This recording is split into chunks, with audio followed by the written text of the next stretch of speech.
जी अस्सलाम वालेकुम स्टूडेंट्स। आज हम चैप्टर 2 के next topic rectangular components of vector को डिस्कस करेंगे। पहले इसको हम पेपर पॉइंट ऑफ व्यू से देख लेते हैं। ये है तो आप लोगों का लॉन्ग का पोर्शन, मीन्स सम टाइम्स मतलब बहुत रेयर चांस ये लॉन्ग में आए, लेकिन आपने इसको तैयार इस तरह करना है कि ये लॉन्ग है। बहुत ईजी है, इसलिए ये ज़्यादातर लॉन्ग में आता नहीं है क्योंकि सिंपल सा टॉपिक है।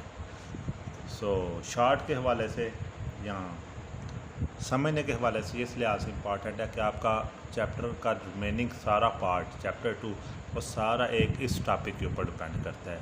किस तरह डिपेंड करता है? जैसे कि आप इसके नाम को देख रहे हैं, रेक्टेंगुलर कंपोनेंट्स ऑफ वेक्टर। तो पहले देखें कंपोनेंट्स ऑफ वेक्टर्स क्या है, फिर आपको इसकी इंपॉर्टेंस पता चलेगी। कंपोनेंट्स ऑफ वेक्टर से मुराद है, इसको हम डिफ़ाइन करेंगे। ये सिर्फ कंपोनेंट्स ऑफ वेक्टर की डेफिनेशन है, रेक्टेंगुलर कंपोनेंट की बाद में डिस्कस करेंगे। The effective value of a vector in a given direction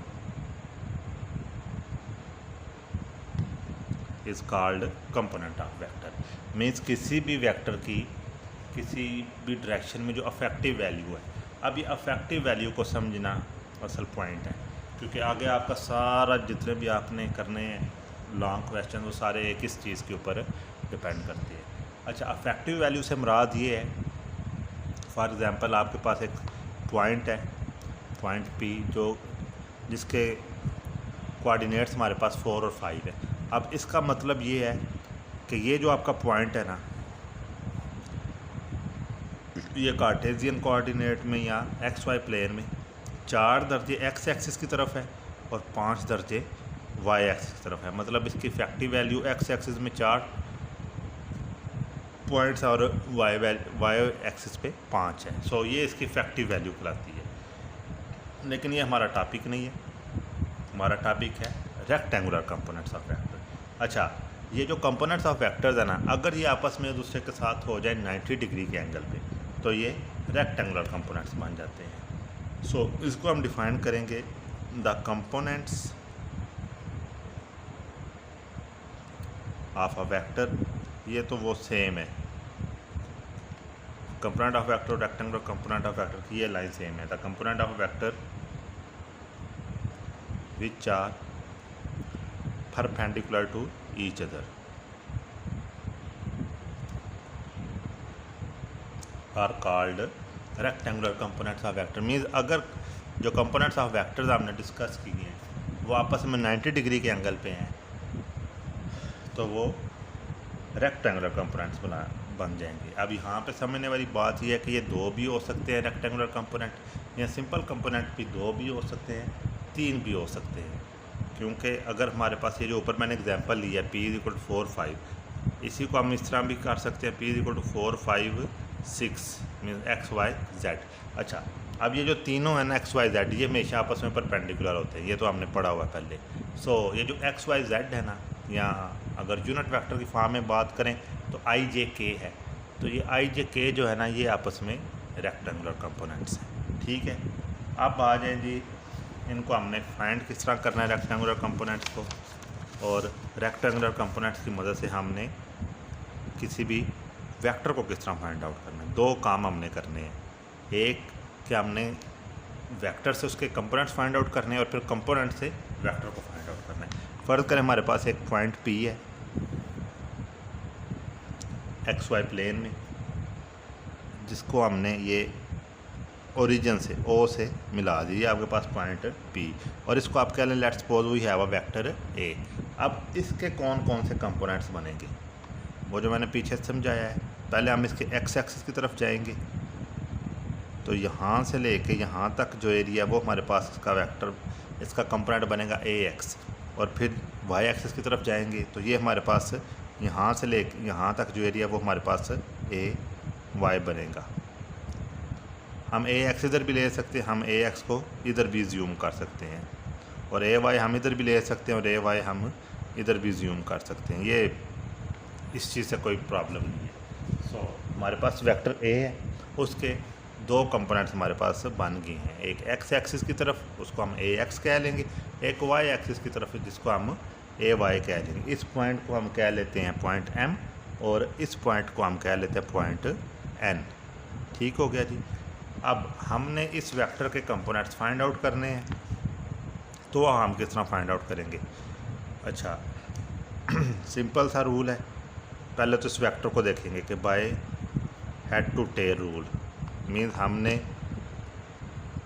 पहले वेक्टर ए एक्स ड्रा किया है, जहाँ पे उसका हेड बना है वहाँ से हमने वेक्टर ए वाई ड्रा किया है और फिर पहले वेक्टर की टेल को लास्ट वेक्टर के हेड से मिला दिया, तो हमारे पास रिजल्टेंट वेक्टर आ गए जो कि ए है। So A is equal to A X I plus A Y जे।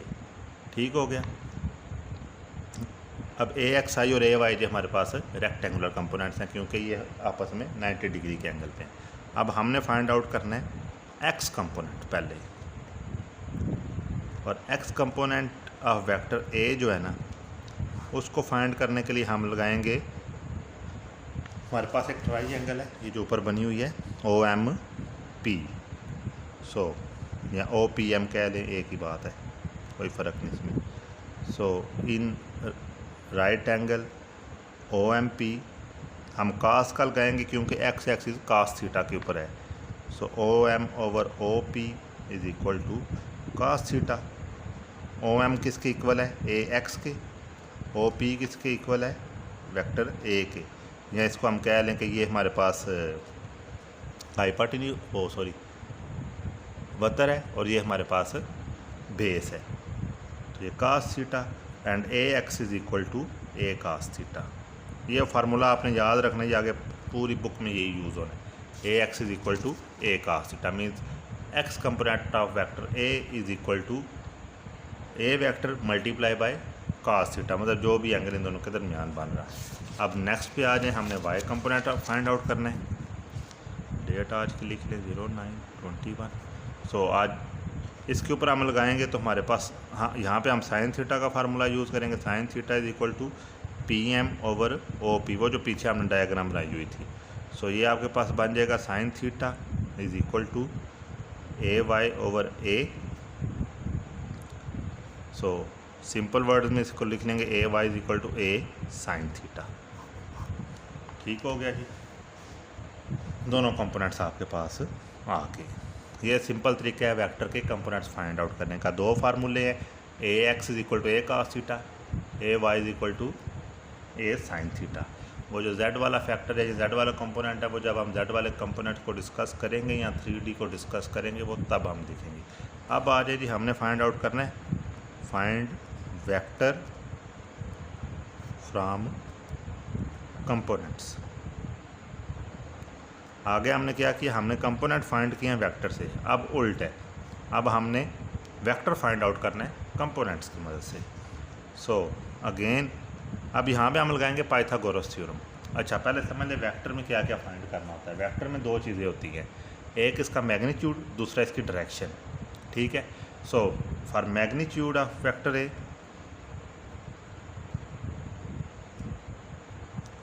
वही जो हमने पीछे डायग्राम बनाई हुई है, पाइथागोरस थ्योरम लगाएंगे बाय यूजिंग पाइथागोरस थ्योरम। अब पाइथागोरस थ्योरम क्या है जी? वतर का स्क्वायर हाइपोटेन्यूज का square is equal to base का स्क्वायर। बेस है हमारे पास ओ एम प्लस परपेंडिकुलर का स्क्वायर।